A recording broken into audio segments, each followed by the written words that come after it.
ನಮಸ್ಕಾರ ಸ್ನೇಹಿತರೆ, live Karnataka YouTube ಚಾನಲ್ಗೆ ಸ್ವಾಗತ.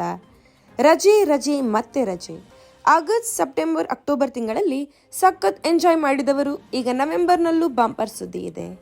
ಈ ತಿಂಗಳು ನಿಮಗೆ ಮತ್ತೆ ಸಿಕ್ಕಾಪಟ್ಟೆ ರಜೆ ಸಿಗ್ತಾ ಇದೆ ಅಂದರೆ ಹೇಗಿರುತ್ತೆ, ಯಾಕೆ ಸಿಗ್ತಾ ಇದೆ ಅನ್ನೋದನ್ನೇ ವಿಡಿಯೋದಲ್ಲಿ ಪೂರ್ತಿಯಾಗಿ ನೋಡೋಣ ಬನ್ನಿ. ಹೌದು, ನವೆಂಬರ್ ತಿಂಗಳಲ್ಲಿ ಒಟ್ಟು 8 ದಿನಗಳ ಭರ್ಜರಿ ರಜೆ ನಿಮಗಾಗಿ ಕಾದು ಕುಳಿತಿದೆ. ಶಾಲಾ ಕಾಲೇಜು ಮಾತ್ರವಲ್ಲ, ಸರ್ಕಾರಿ ಕಚೇರಿಗಳು, ಬ್ಯಾಂಕ್ಗಳು, ಖಾಸಗಿ ನೌಕರರಿಗೂ ರಜೆಗಳ ಲಹರಿ. ಯಾಕೆ ಹಾಗಿದ್ರೆ ನವೆಂಬರ್ನಲ್ಲಿ ರಜೆ ಸಿಗ್ತಾ ಇದೆ? ನವೆಂಬರ್ 1 ಕನ್ನಡ ರಾಜ್ಯೋತ್ಸವ, ನವೆಂಬರ್ 5 ಗುರುನಾನಕ್ ಜಯಂತಿ, ನವೆಂಬರ್ 8 ಕನಕದಾಸ ಜಯಂತಿ, ಮತ್ತೆ ಶನಿವಾರ ಮತ್ತು ಭಾನುವಾರ ಸೇರಿ ಒಟ್ಟು 8 ದಿನಗಳ ಫುಲ್ ಹಾಲಿಡೇ ಮೂಡ್.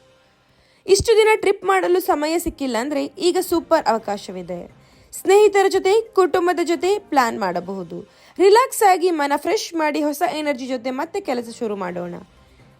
ಹೀಗಾದರೆ ನಿಮಗೆ ಈ ನವೆಂಬರ್ ತಿಂಗಳು ಹೇಗಿರುತ್ತೆ ಅನ್ನೋದನ್ನು ಕಮೆಂಟ್ನಲ್ಲಿ ತಿಳಿಸಿ.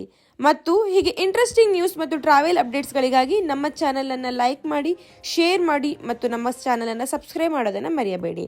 ಮತ್ತೆ ಮುಂದಿನ ವಿಡಿಯೋದಲ್ಲಿ ಸಿಗೋಣ. ಅಲ್ಲಿವರೆಗೂ ಧನ್ಯವಾದಗಳು.